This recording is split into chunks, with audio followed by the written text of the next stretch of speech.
So I had a plan. I had a plan, and it's all gone up the creek. So this is not going to be the carefully, well thought out video that I was planning. So the other day I posted a video of where I'd sort of been touring around chasing bees and doing a bunch of other things. And one of the swarms I'd gone to get actually turned out wasn't a swarm anymore, it was now a hive, and it was in someone's bay window. So tomorrow I'm going back to do that, to get those bees out of that bay window.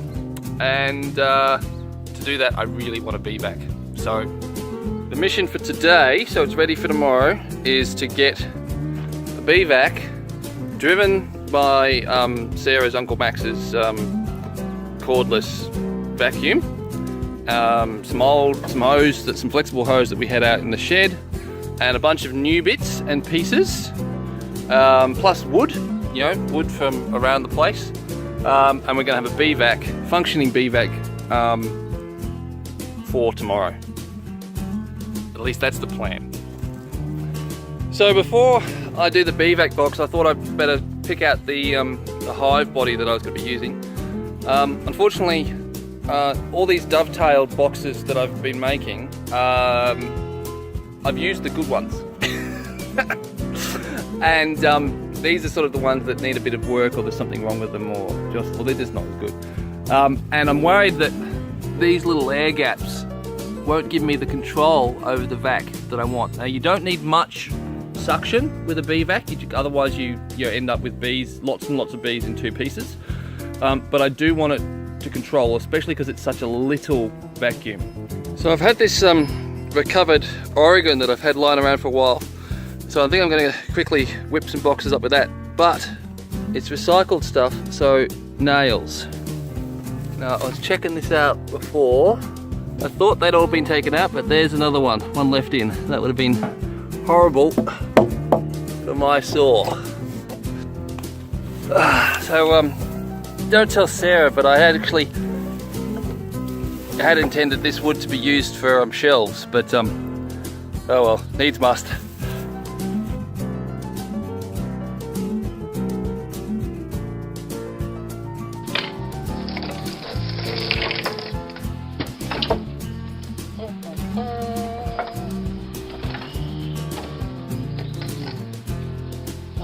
It's not that hot.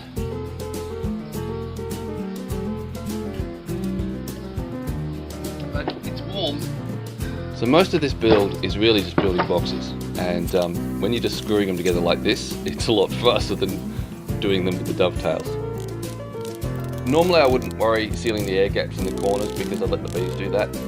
But with the bee vac I need as much control over the air as possible, so I need to make them as airtight as possible. Oh, it is hot.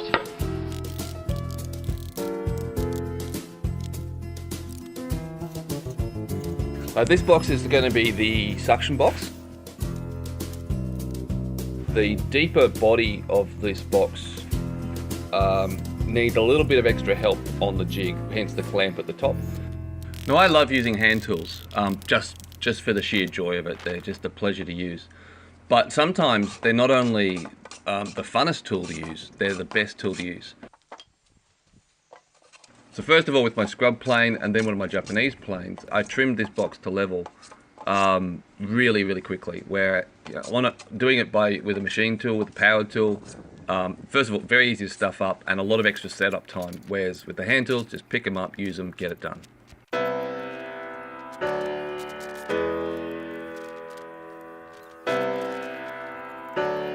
Now, these things are a beast. It's a very powerful drill.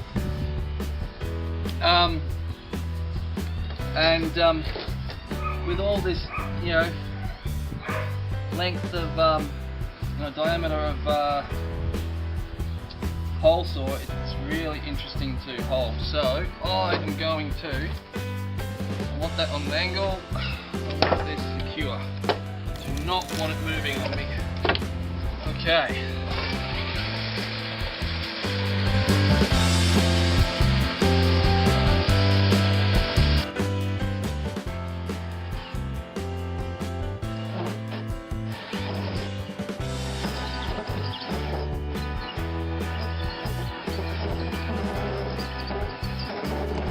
When you're using these large diameter hole saws, you've really got to make sure things are secure, and you must have a really good, strong, firm grip to maintain control. Get it wrong and it's all too easy to break a wrist.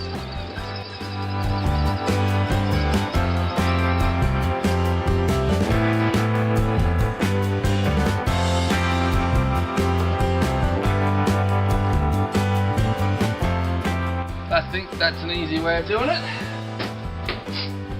Okay. Now, I'm going to use the glue, not because wood glue works with PVC, but just as a space filler. Probably something like silicone would be better for this job, but yeah, I don't have any. So the idea with the pan collar is I can just fit that, I've got the flange, DWV flange to mount it to the box, a short length of DWV pipe, and then the pan collar just slots in there. But then this large flexible seal means that I could stick that little sort of dustbuster cordless vac in there and get a pretty good seal straight up. Didn't really have to do much at all to improve on that.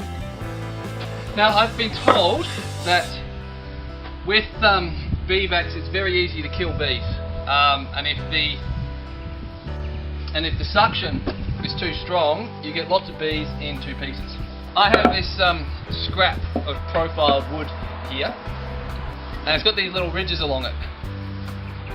And what I'm planning to do is put a series of screws along here on two sides, and they'll lock into that profile, and then I can slide this in and out to control the suction.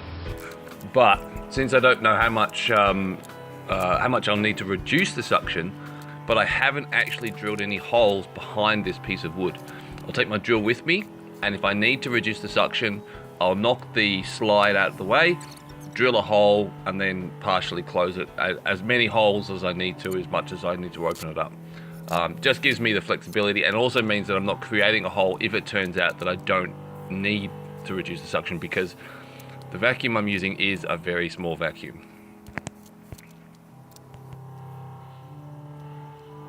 Here I'm showing my excellent camel work skills, but I'm making the screen that will go between the suction box and the hive body.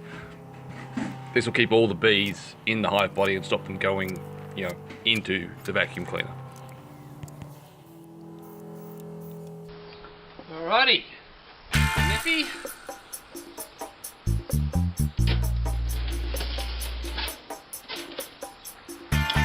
We have a screen, all done. Excellent. Where's that cloth?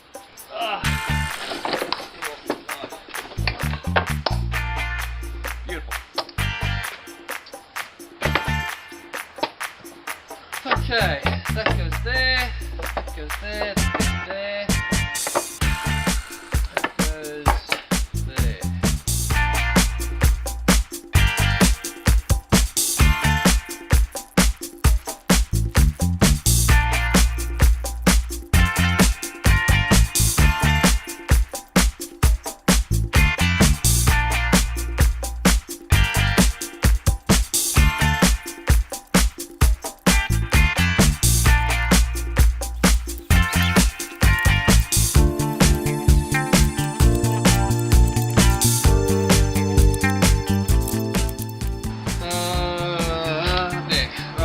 Okay, so I can either mount this on here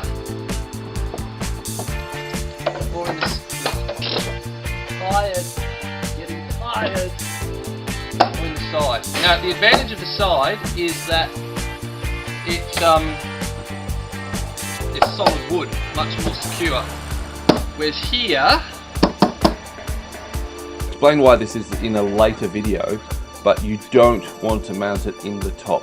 And the best place is to mount it on either end, not on the longer sides. And that'll become clearer, if not in the next video, the one after.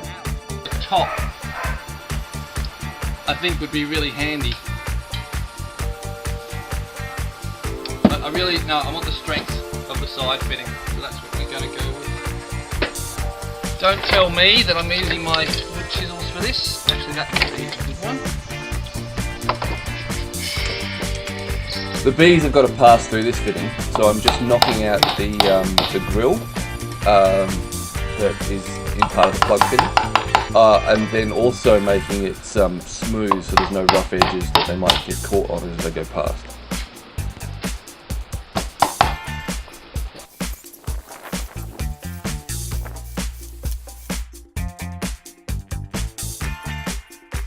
Well, unfortunately I didn't get a final shot of it put together before I used it, so I apologise for that. But there's the finished hose box. The ribbed hose gets taped onto that. I did buy a 50mm joiner to screw it together, which, as it turns out, and as you'll see in the next video, would have been a really good idea. But I just used tape on the day. Yeah, so anyway, I hope that all makes sense. I'd love your thoughts and questions. However, probably what I'd recommend is watching the next video, which is the first time I use it, and then the rebuild video after that, where I really improve upon this this Bee Vac and just get it working that much better. So stay tuned for those videos. They're coming. The filming's all done. I've just got to get it edited and shot. And also in the background, you can see I've got a hive there that's not looking too happy. Well, there's a video I did yesterday of my Beetastrophe, where I just had an absolute shocker. I was setting up the hive for the second removal that I've done with the Bee Vac, with the one with the rebuild. And so while I had my suit on, I thought I'd do a bit of inspection, and I just stuffed up. It was just shocking. But anyway, stay tuned for the first run of the Bee Vac. Stay tuned for the rebuild of the Bee Vac. Stay tuned for the second run of the Bee Vac. And all the other stuff we'll be doing. So yeah, have fun. I'll catch you around.